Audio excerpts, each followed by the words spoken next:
주는 포기하지 않는 믿음이 기적을 만든다 하는 제목으로 말씀을 드리고자 합니다. 아름다운 꿈을 꾸고 세상을 나갔던 우리들이 이런 생각을 해본 적은 없으신가 한번 기억해 보기를 바랍니다. 참 인생 힘들다. 나의 인생길은 실패의 연속이었어. 난 이제 희망도 없고 그리고 나에게는 기회도 없어. 그냥 나머지 인생 되는 대로 살아야 해 하는 생각 말입니다. 그리고 실제로 우리가 맞닥뜨리고 살아가고 있는 우리 대한민국의 실태를 보면 점점 우리나라의 경제 지표가 날로 악화되어져 가고 있고, 그리고 급속도로 빨라지는 고령화와 저출산의 그 위기가 우리를 두렵게 만듭니다. 산업 생태계가 무너지고 국가 부채는 다음 세대가 짊어질 힘이 없을 만큼 점점 늘어나고 있고, 그리고 건축 경기가 침체되어 수많은 사람들이 일자리를 잃어버리고 그와 관련된 업종들은 문을 닫고 있습니다. 거기에다가 이제는 임금이 너무 비싸지게 되고 사람 쓰기가 힘들어지니까 인공지능 로봇을 개발하여서 그 자리를 대신하려고 합니다. 미래학자들에 의하면 한 3, 4년이 지나고 나면 우리가 하는 이 일자리의 8, 90%가 인공지능 로봇이 대신하게 될 것이라고들 말합니다. 한 5, 60을 살아온 우리들의 살아온 과거를 뒤돌아보면 우리나라에는 급격한 산업의 변화가 있었습니다. 60년대는 농경사회로 대부분의 사람들이 소 키우고 농사 짓고 살았습니다.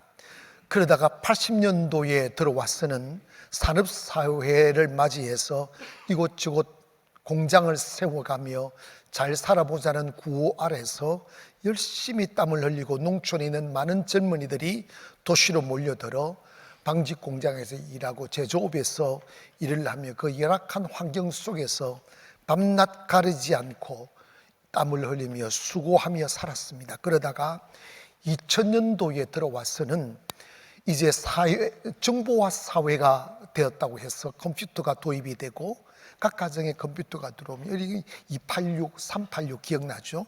막 그런 거 이렇게 하고, 저는 그때 막 좋다고 그래가지고 386 이렇게 컴퓨터를 없는 돈에 막 샀는데 한 6개월 되니까 고물단지가 되어버리더라고요.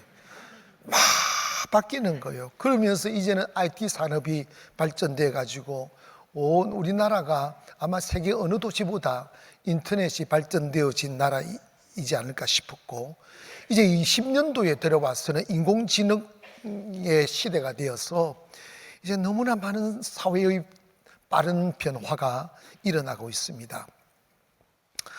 그리고 미래학자들은 우리가 겪어온 이 변화보다 더 빠른 속도로 우리가 살아가는 세상은 바뀌어질 것이라는 것입니다.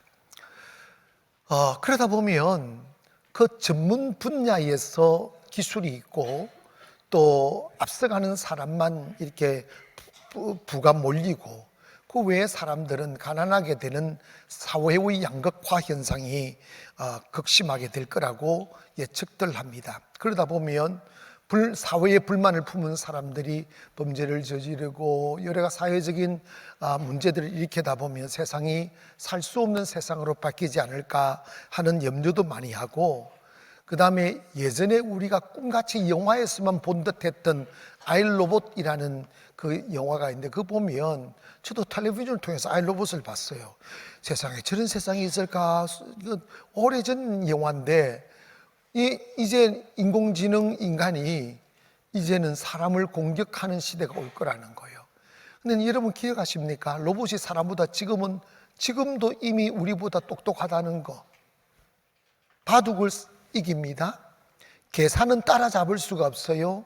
정보 여론 검색, 여러분, 인간은 도저히 따라잡을 수가 없어요. 그러니까 이제는 좀 있으면 인간이 로봇을 이길 수 있는 방법이 없어요.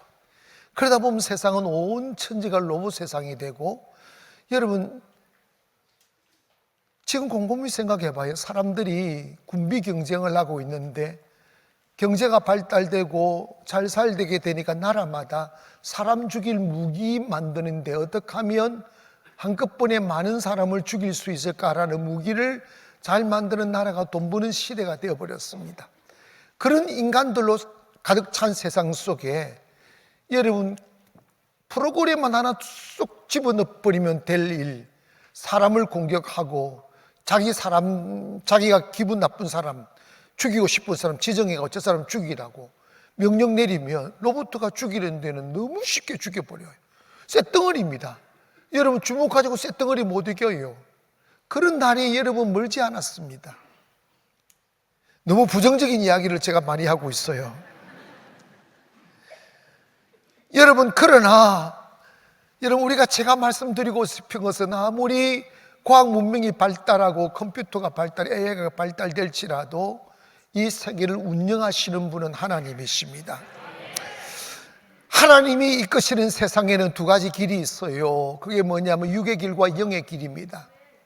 육의 길은 자기가 자신을 책임지며 수고와 땀으로 살아가는 사람들의 유형이고, 영의 길은 내 연약함을 깨닫고 하나님의 은혜 없이 못 산다고 생각하여 그의 눈과 귀를 하나님께 드리며 하나님의 은혜로 살아가고 말씀 먹고 살아가는 그런 삶을 살아가는 길, 영의 길이 있습니다.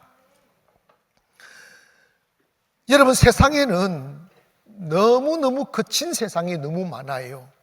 곰곰이 한번 우리 인류를 생각해 보면, 여러분 첫 번째 자식으로 태어난 가인과 아벨을 보면 가인은 육의 사람이고 아벨은 영의 사람이고, 이스마엘과 이삭, 이스마엘은 육의 사람을 대표하고 이삭은 영의 사람을 대표하고, 에서와 야곱, 에서는 육의 사람, 야곱은 영의 사람을 대표합니다.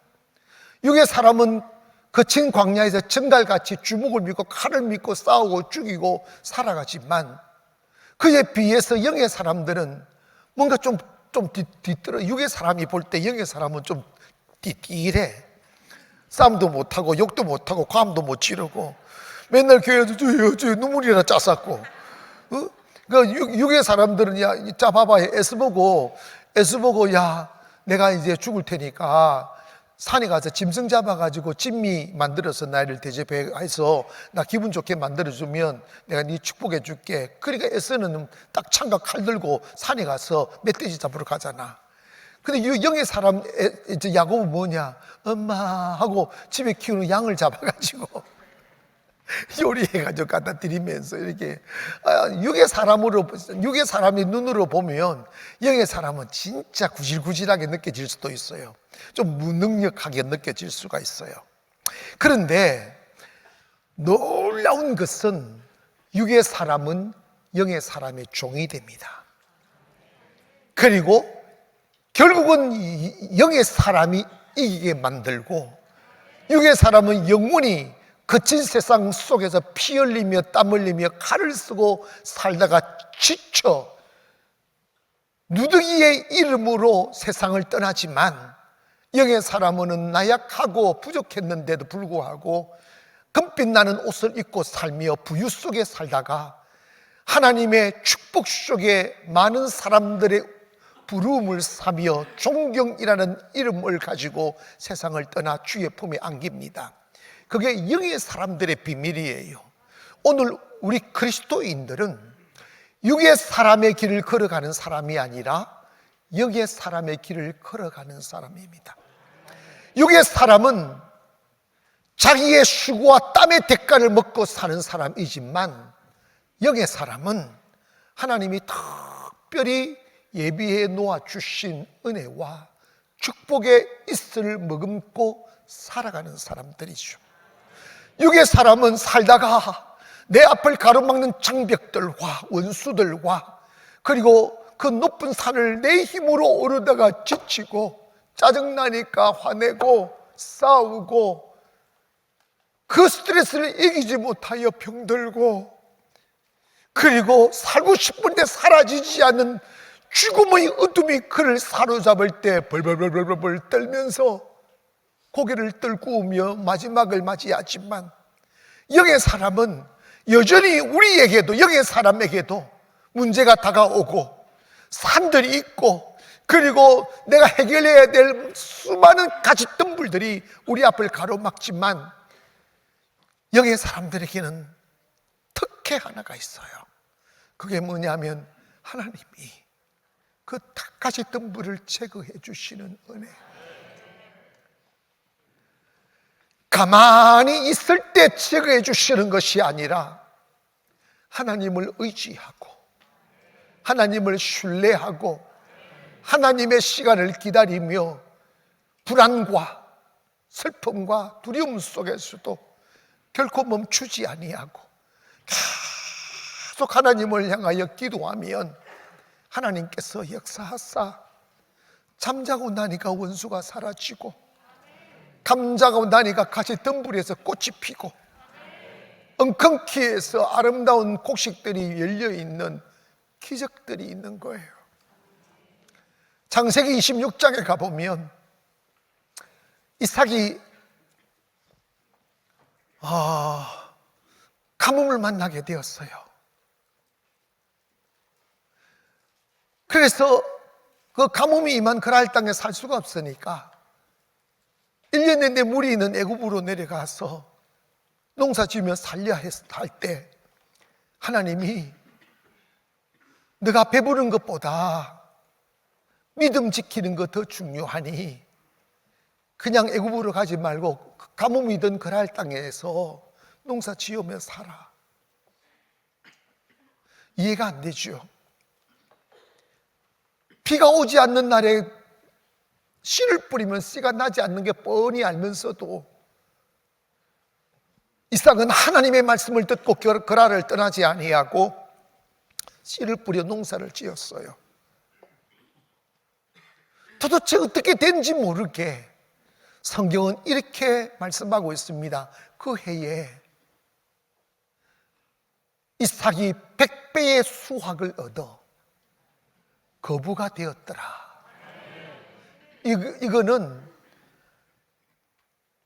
은혜 입은 영의 사람들에게 따라다니는 하나님의 축복입니다. 사랑하는 여러분, 우리가 살아가고 있는 삶의 생태계는 육의 사람과 영의 사람에게 똑같은 얼굴을 하고 우리 앞을 기다립니다. 그런데 우리가 육의 사람들이 바라보는 육의 눈으로만 걸어가야 될 세상을 바라보면 가슴이 답답하고 계속 실망되고 절망되고 주저앉아 버리고 싶고 그만 가고 싶은 그런 생각들이 참 많이 들죠. 그리고 내가 돈을 벌어 땀을 흘려 경쟁해서 저 사람을 이겨서 살아가야 된다고 생각하면 너무 마음이 부딪혀요. 그런데 성경은 말씀하셨어요. 사람이 네가 손으로 만들어내는 빵으로 사는 게 아니야. 인생은 하나님의 말씀으로 사는 것이야. 이 말씀은 하나님의 말씀 속에는 인간이 알 수 없는 기적이 있다는 거예요. 은혜가 있다는 거예요. 하여 우리가 똑같은 태양 아래 똑같은 현실을 바라보며 내일을 살아가지만 세상 사람들에게 없는 것 하나가 있어요. 그게 뭐냐면 하나님이 나를 축복하실 것이라는, 하나님께서 나와 함께 해 주실 것이라는 믿음이 하나 있는 거예요. 믿음은 영의 사람만이 가질 수 있는 신비이고 그 믿음을 가진 자만이 누릴 수 있는 신비한 은혜가 있습니다. 다니엘이 포로로 끌려갔었어도 그 믿음의 신비로 바벨론에 국무총리가 되고 파사의 국무총리가 됩니다. 요셉은 종으로 끌려갔어도 그 믿음이라는 신비 때문에 애굽의 국무총리가 되죠. 경쟁하여 올라가지 않았어요. 다른 사람 제끼고 올라가지 않았어요. 하나님이 그와 함께 하사 하나님이 그만을 위한 역사를 만드셔서 그들이 아니면 안 되는 세상을 만드셔서 경쟁 없이 그 자리에 올라가게 만드셨고, 포로 같은 놈이 포로가 와가지고 자기 위에 앉았을 때 그 나라의 젊은이들이 시기 질투하여 다니엘을 죽이려 하고 요셉을 죽이려 했을 때 하나님이 그들을 공격하는 자들을, 요셉은 손 한 번 까딱하거나 다니엘도 손 한 번 까딱하거나 하지 아니하고 하나님이 그들을 하나님 방법으로 다 제거하여 세상으로 하여금 저 사람들을 건드렸다가 내가 죽는다는 걸 보게 하신 거예요. 그래서 여러분, 우리가 위기를 당할 때마다 믿음의 사람들은 고백해야 될 게 있습니다. 여러분이 손을 들어 원수를 제거하거나 싸워서 그들과 싸워서 이기는 것이 아니라 하나님께 기도하는 거예요. 하나님, 내 앞을 가로막는 가시들을 제거해 주세요. 하나님, 내 앞을 가로막는 장벽들을 제거해 주세요. 내가 자유롭게 여호와를 찬송하며 살게 도와주세요. 먹을 것에 노예되어 배고픔으로 살지 말게 하시고 하나님의 축복받아 나와 이웃과 민족과 열방을 도우며 살아갈 수 있는 축복의 사람이 되게 하여 주세요. 하나님, 아브라함에게 내가 너를 복주며 네 이름을 창대케 하며 네가 복이 될 것이라고 하여 모든 민족이 너로 말미암아 복을 받을 것이라는 그 약속을 내게서 이루어지게 하여 주옵소서. 그 기도하고 사는 사람들이 영의 사람들이에요. 사랑하는 여러분, 하나님의 도움 없인 여러분이 꿈꾸는 세상 없어요. 하나님의 도움 없인 더 살아보아도 어제보다 더 편한 삶 없어요. 하나님의 도움 없인 여러분이 그렇게 바라는 근심 없는 세상 없어요. 그러나 그렇게 간절히 꿈꾸고 가고 싶은 그곳에 갈 수 있는 비밀이 있어요. 그게 뭐냐면 여러분의 내일에 대하여 믿음을 가지는 거예요. 비록 내게 내 주변에 사자들이 둘러싸고 있고 정갈들이 숲속에 숨어들어 내 발을 밟으려고 호시탐탐 노리고 있을지라도 하나님을 향한 믿음을 가지고 살게 되면 하나님께서 여러분의 발걸음을 인도해 주실 것이고 내 원수의 목전에서 상을 차려주시며 우리의 머리에 축복의 기름을 부어사 넘치는 축복을 누리게 하실 것입니다. 하여 믿음이란 무엇일까? 크게 한번 고백하실까요? 믿음은 포기하지 않는 것이다. 다시 한 번만 더 시작. 히브리서 11장 1절에 믿음은 바라는 것들의 실상이요 보이지 않는 것들의 증거다라고 말씀하셨어요. 그 믿음은 뭐냐? 내일을 향하여 꿈꾸는 것이라는 거예요. 여러분, 꿈은 어디까지나 이상이죠. 꿈은 어디까지나 상상이죠. 현실은 여전히 밑바닥에 있습니다. 그런데 여러분, 꿈이 현실로 다가올 때까지는 영적으로 꼭 치루어야 될 매개체가 있는데 그게 뭐냐면 기다림이라는 거예요. 정말 기다리면 되나? 됩니다. 되는데 목사님, 나는 기다리는데도 왜 안 됩니까? 그게 문제예요. 의심하고 포기하고 낙심하면 기다림도 소용없어요. 야고보서 1장에 보면 너희가 오직 믿음으로 구하고 조금도 의심하지 말라. 의심하는 자는 마치 바람에 밀려 요동하는 바다 물결 같으니 이런 사람은 응답받을 생각도 말라. 찔리지? 엄청 염려했으니까 안 되면 어떡하나, 되면 어떡하나. 그런데 여러분, 우리가 쌀쌀하고 배고픈 가슴으로 교회에 나와 기도하면서 더 풍요롭고 아름답고 행복한 삶을 꿈꾸며 기도하지만 내 마음속 깊은 곳에는 그렇게 되지 않으면 어떡하나 하는 두려움의 영이 우리를 사로잡아 쓸쓸한 느낌을 받게 만들어요. 그런데 성경 갈라디아 6장 9절에 보니까 우리가 선을 행하되 낙심하지 말지니 포기하지 아니하면 때가 이름에 거두리라. 뭐 하지 아니하면? 그런데 여러분, 우리 진짜 많이 포기한다? 진짜 많이 낙심한다. 한 달 기다려보고 포기하고 1년 기다려보고 포기하는 거예요.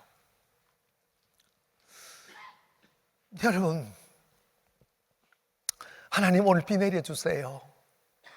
비가 쫙 내리고, 하나님 이거 비 귀찮아요. 하나님 햇빛 주세요. 햇빛이 쫙 비치고, 하나님 좀 심심한데 눈 좀 내려주세요. 눈이 쫙 내리고.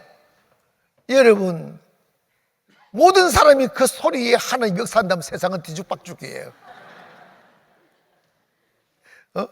뒤죽박죽이에요. 하나님은 어린아이처럼 철없는 가슴에 영혼 없이 내뱉는 말에 하나님은 역사하지 않아요. 하나님은 언제나 우리의 믿음에 반응하시는 분이에요. 믿음은 욕망을 내뱉는 것이거나 감정을 내뱉는 것이거나 분노를 내뱉는 것이거나 지자랑을 내뱉는 것이 아니라 믿음은 정의를 말하는 거예요. 믿음은 공공의 이익을 말하는 것이며 믿음은 정의를 말하는 것입니다. 기다리다가 나의 영혼의 잘못도 깨닫게 되고, 기다리다가 내 욕망도 제거하게 되고, 기다리다가 미성숙한 인격도 다듬어지기도 하고, 그러면서 여러분, 우리가 하나님 아버지 앞에 믿음을 가지지만 그 믿음이 항상 영적이거나 옳은 믿음은 아니에요. 여러분의 바람이 영적 시각으로 보면 때로는 말도 안 되는 탐욕일 때가 너무 많아요. 여러분, 하나님이 여러분의 탐욕을 이루어주신 분이라면 그 품격의 땅에 떨어지는 거예요. 거룩한 꿈들이 생겨나기를 원합니다. 하지만 우리가 교회에 오셔서 내 마음 비우고 아름다운 내일을 기대하며 향기 나는 가정을 일구고 그 넘침으로 세상을 아름답게 만들기를 꿈꾸신다면 포기하지 말기를 원합니다. 영국을 전쟁의 늪에서 일으킨 윈스턴 처치가 이런 말을 남겼습니다. 절대 포기하지 말라. Never, never give up. 결코 포기하지 말아라.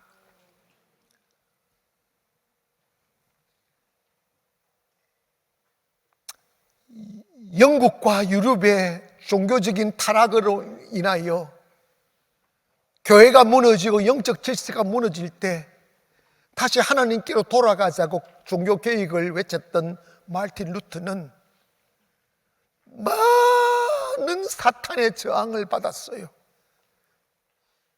포기하게 만드는 세력들, 주저앉는 세력들, 협박하는 세력들, 고소하는 세력들, 정말 많은 어둠의 세력들과 시달렸어요. 그때 마르틴 루터가 포기하지 말라는 말을 하기 위해서 이런 명언을 남겼어요. If you can't fly, 네가 날을 수 없으면 then you run. 너 그냥 뛰어가. 네가 if you can't run, 네가 뛸 수 없으면 then you walk 하는, 네 그냥 걸어가. 야, 걸을 수 없으면 너 그냥 기어가. 이러면서 말하기를 whatever you do, keep moving 이라고 했어요. 너 무엇을 하든지 간에 중단하지 말아라. 멈추지 말아라. 기도를 멈추지 말아라. 예배를 멈추지 말아라. 꿈꾸는 것을 멈추지 말아라. 헬렌 켈러는 인격은 안락함 속에서 결코 자라지 않는다고 그랬어요. 부딪히고 힘들어하고 아파하면서 인격이 연결어가는 거예요. 믿음은 잘 연결어진 인격에 담는 하나님의 선물 같은 거예요. 쉽게 이루어지면 easy come, easy go라잖아.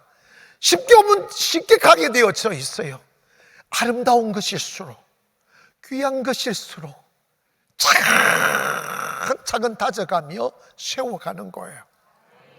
여러분, 이 식물 중에 대나무가 참 빨리 자라잖아요. 1년에 20 내지 30m를 올라가요. 이 대나무는요, 그 키가 자라는 게 도대체 왠지 몰라요. 그런데 비밀 하나가 있어요. 대나무가 뿌리가 생기고 순이 날 때까지 3 내지 4년 동안에는 그 보이지 않는 땅바닥에서 뿌리를 견고하게 키워가요. 탁탁 키워가요. 그 뿌리를 다 만든 뒤에 이제 든든하게 되었을 때 죽순이 올라와요. 그 죽순이 1년 만에 20m가 자라고 30m가 자란다잖아.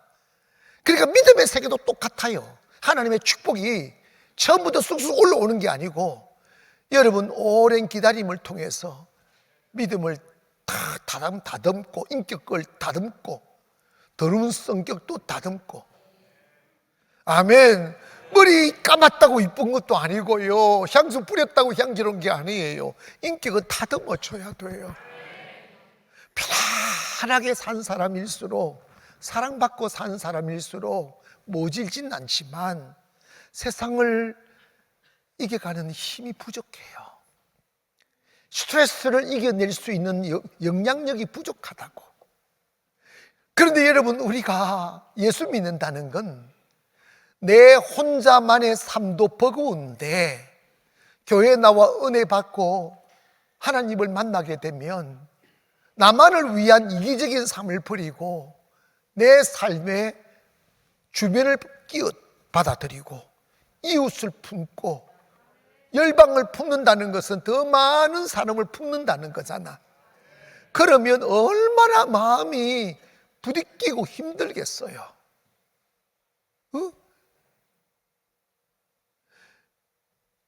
많은 영혼을 살리려면 인격이 커져야 돼요. 인격이 커지시려면 많은 단련을 받으셔야 된다고. 많이 기다려야 되고요, 많이 실망해야 되고, 그리고 많이 두려워야 되고, 가슴 저리도록 기다리는 시간들이 많아야 돼요. 하나님의 은혜는 절대 쉽게 오지 않아요. 그런데 오고야 말아요. 그런데 포기하면 오지 않아요. 때문에 우리가 하나님께서 우리에게 약속하신 내일이 분명히 있어요. 아브라함의 약속과 요수아의 약속과 다윗의 약속과 모든 축복의 사람들의 약속이 그들만의 약속이 아니고, 갈라디아 3장 9절에 아브라함을 믿는 자에게는 아브라함과 함께 복을 받는다는 말은 그 모든 약속이 우리를 향한 약속이라고요. 그 약속이 우리에게 이루어지려면 결코 포기하지 말고 그 약속을 끝까지 기다려야 돼요. 그러시려면 우리가 포기하지 않으려면 에너지를 공급받아야 돼요. 뭘 공급받아야 합니까? 옛말에 이유 없는 무덤은 없다는 말이 있어. 이게 뭐냐면 실패한 사람, 넘어진 사람, 자빠진 사람, 주저앉은 사람들에게 너 왜 그랬어? 그러면 이유가 없는 사람이 없어. 그래서 넘어졌어. 그랬어. 다 이유가 있지. 근데 여러분, 이유 있다고 넘어지는 사람은 저항력이 없는 사람이고 무기력한 사람이고 실패한 사람이에요. 근데 세상은 참 냉엄해요. 세상 어딜 가도 실패자를 위하여 준비된 자리는 없어요. 목사님, 우리나라 쉼터가 있어요. 여러분, 그 쉼터 영원히 같이 있을 수, 잠시 쉬어가는 곳이야. 그리고 그 쉼터에 계속 있으면 안 되지. 하나님의 사람으로 여러분의 세계를 만들어야지. 그런데 여러분, 우리가 뭐가 중요하느냐 하면, 우리가 이 세상을 이기려면 포기하지 말아야 되는데, 누구가 우리를 포기하게 만드느냐? 사탄이 우리를 그렇게 넘어뜨리는 거예요. 여러분, 인간 시조 아담과 하와도 사탄이 무너뜨렸어요. 그래서 그 아름다운 하나님의 축복을 잃어버리게 만들었어요. 그 아들 가인을 살인자로 누가 만들었느냐? 사탄이 그랬다고요.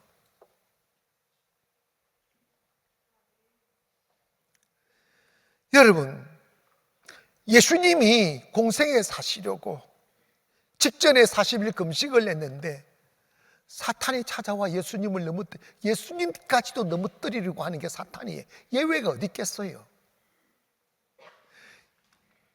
예수님의 제자 중에 영원히 그의 이름이 아름답지 못하게 전해질 사람이 가롯 유다예요. 예수님을 팔아먹은 거잖아. 배신하고 자기 탐욕을 위하여 영혼을 팔고 이 더러운 짓을 했다고요. 그런데 여러분, 요한복음 14장 2절에 가보니까, 13장 2절에 가보니까 세상의 마귀가 벌써 시몬의 아들 가롯 유다의 마음에 예수를 팔려는 생각을 넣었더라 하고 있어요. 여러분, 사탄 우습게 보면 안 됩니다. 그리고 여러분, 혹시 이 과학 문명의 시대, 내가 멀쩡히 이성을 가지고 있는데 무슨 사탄이 있어, 무슨 사탄이 나를 넘어뜨려, 그 생각하고 있으면 그때 이미 사탄이 들어간 거요. 봐라, 기분 나빠서 아멘도 안 하잖아.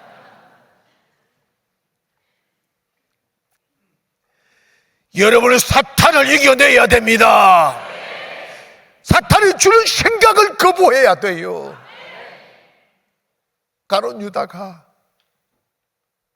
물론 잘못된 의도로 주님을 따라설 수도 있지만 3년 동안 주님을 따라다니면서 얼마나 아름답고 좋은 말씀들을 들었겠어.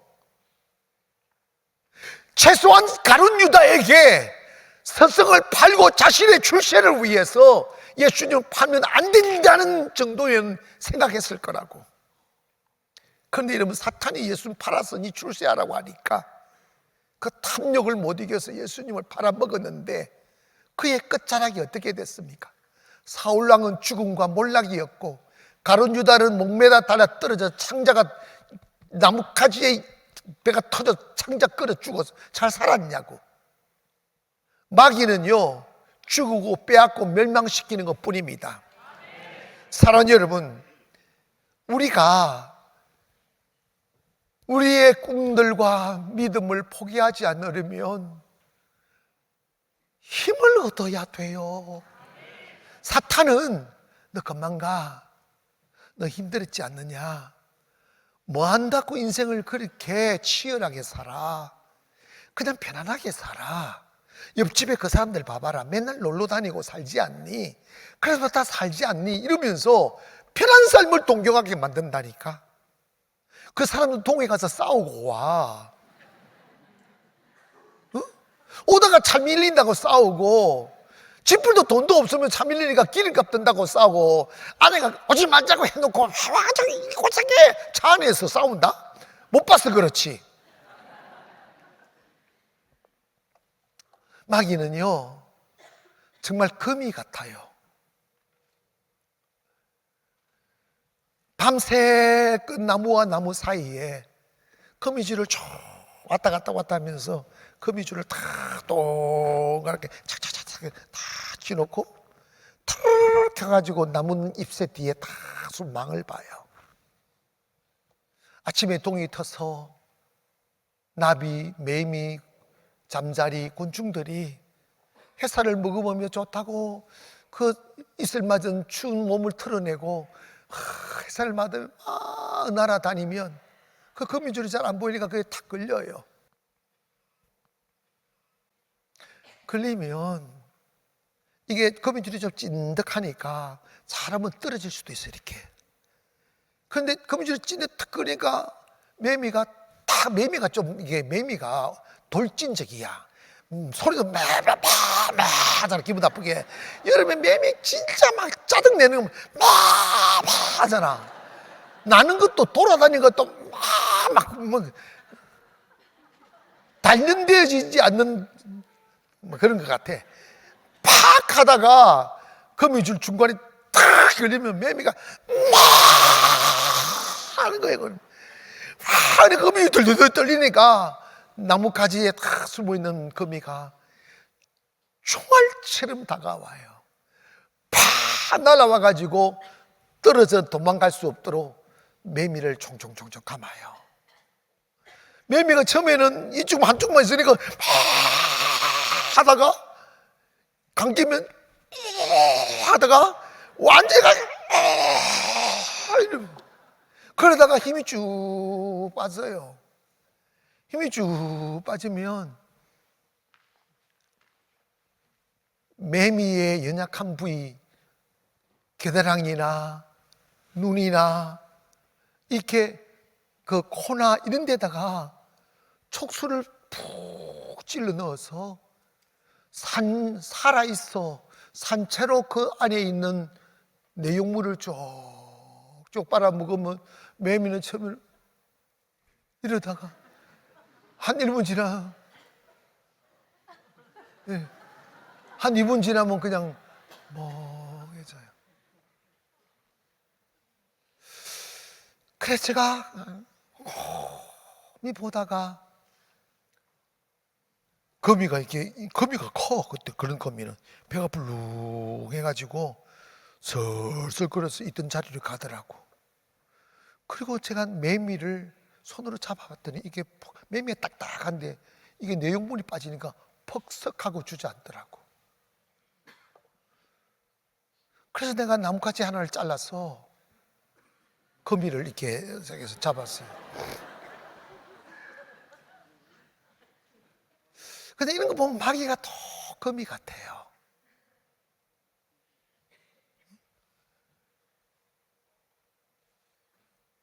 다 덫을 놔놓고 걸려들기를 바라고 우리에게 염려를 심고 조급함을 심고 의심을 심고 두려움을 심고 그래서 사람을 무기력하게 만들어요. 교회는 뭘까? 교회는 하나님 아버지 앞에 예배 드리는 것은 표면적인 이유이고, 교회는 마귀한테 촉수 꽂혀서 영혼의 에너지를 다 빨려 껍데기만 사는 우리들에게 I am your energy 하잖아. 주유소. 아멘. 교회는 영혼의 주유소예요. 해서 망땅 채우는 거야. 망땅 채워서 말씀 듣고 아멘 하니까 가슴이 빵빵 하잖아. 크게 아멘.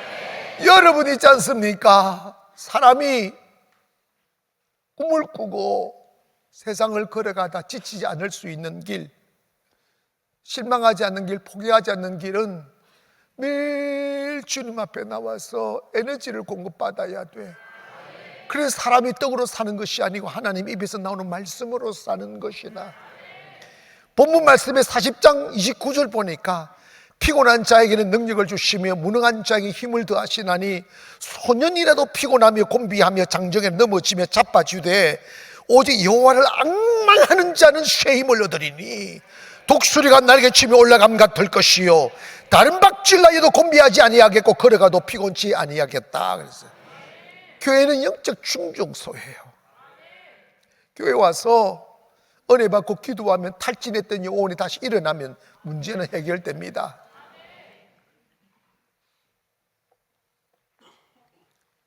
교회 오셔서 텅 빈 가슴으로, 텅 빈 호주머니로, 그리고 앞이 캄캄한 현실 앞에 서 있었을지라도 주 앞에 나와 내 마음을, 내 눈을, 내 몸을 주님께 탁 드리고, 하나님 오늘도 하나님의 은혜의 옷을 입혀주세요. 하나님의 축복의 영을 부어주세요. 하나님 다윗의 머리에 부었던 그 기름을 내게도 부어주시고, 아브라함과 동행했던 그 은혜를 내게도 주시옵소서. 기도하고 기다리면 하나님이 축복하셔요.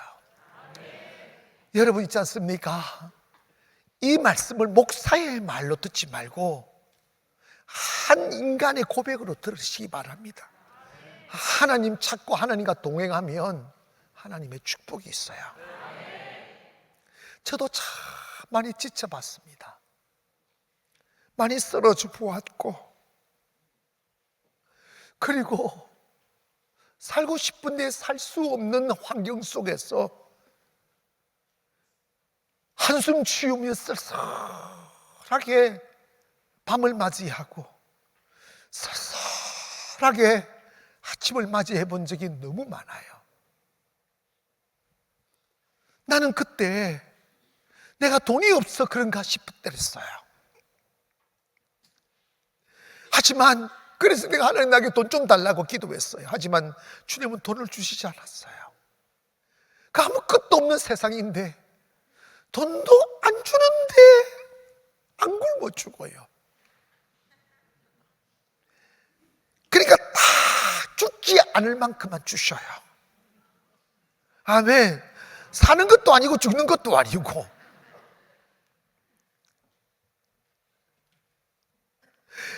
하지만 저는 그 삐쩍 말란 가슴으로 영혼을 먹일 수 없었습니다. 지치고 힘들고 주저앉고 싶었습니다. 하지만 기어이 찾아오는 주일이 두려웠어요. 죽어도 오고 마는 내일이 두렵다. 여러분, 지난주 설교를 다 잊어버렸네.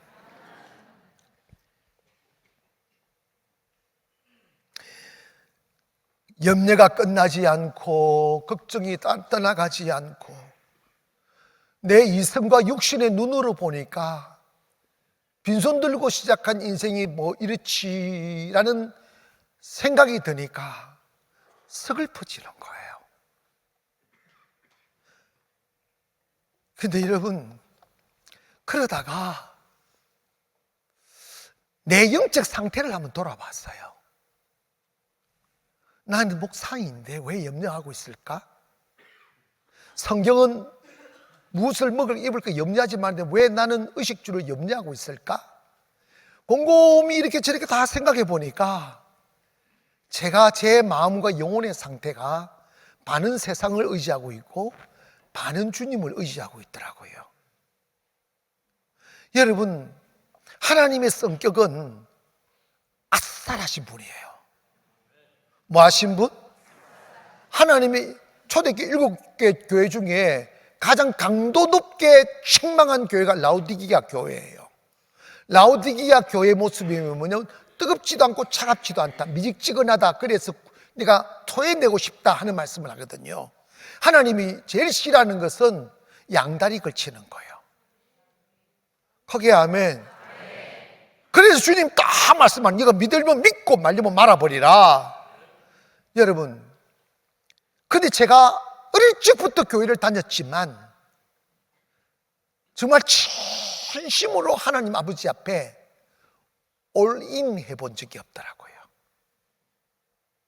난 그 올인이라는 단어가 떠올랐어요. 따라합시다. 올인. 올인이라는 단어는 노름꾼이 쓰는 단어예요. 나는 노름을 안 해봤지만 하나님의 은혜로 그 단어를 이해하게 됐어요. 올인일은 올빵하는 거예요. 뭐는 거? 올빵. 집에 있는 재산 다 틀어가지고 한꺼번에 딱 베팅하는 거예요. 그런데 할 것을 해야지.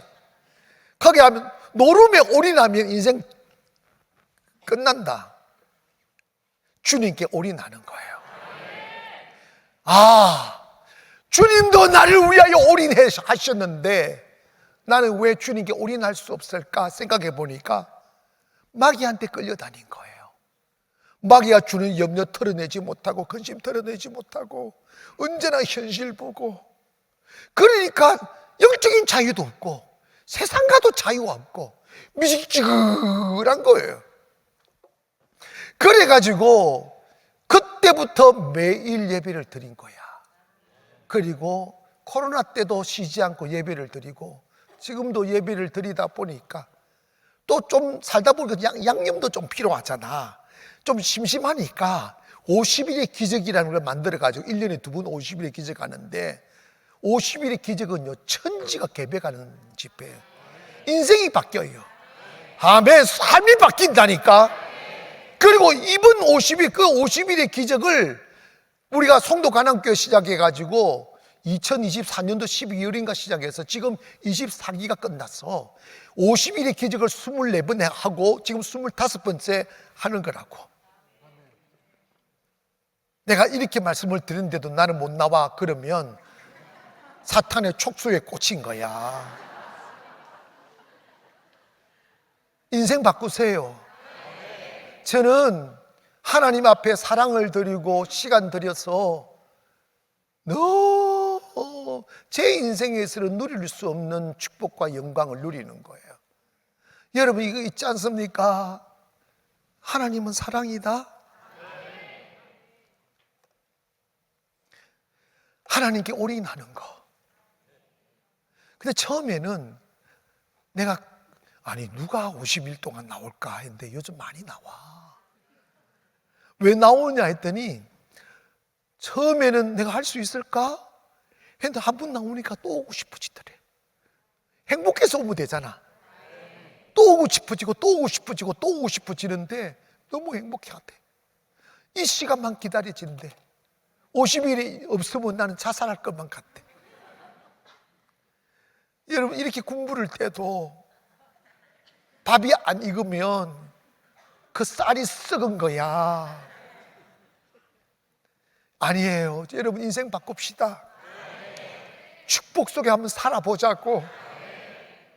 생존의 노예되지 마시고 살아 춤추는 인생을 한번 살아봅시다. 사랑을 위하여 시간 투자해야 되고 몸 투자해야 되고 물질 투자해야 되는데 하나님을 사랑함으로 예배 한번 드려보자고.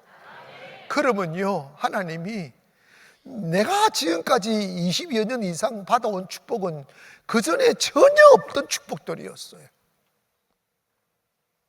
그 주인공 되셔야 돼. 우리가 내일부터 25기 50일의 기적이 시작이 되는데 마귀가 깔짝깔짝거리는 것들을 내가 다 보고 있어요. 그 뭐냐면 이전보다 더 큰 은혜가 지금 오고 있다는 거야.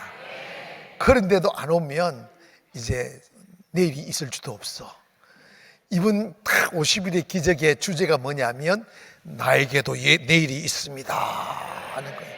크게 한번 고백합시다. 나에게도 내일이 있습니다. 다시 한번 시작.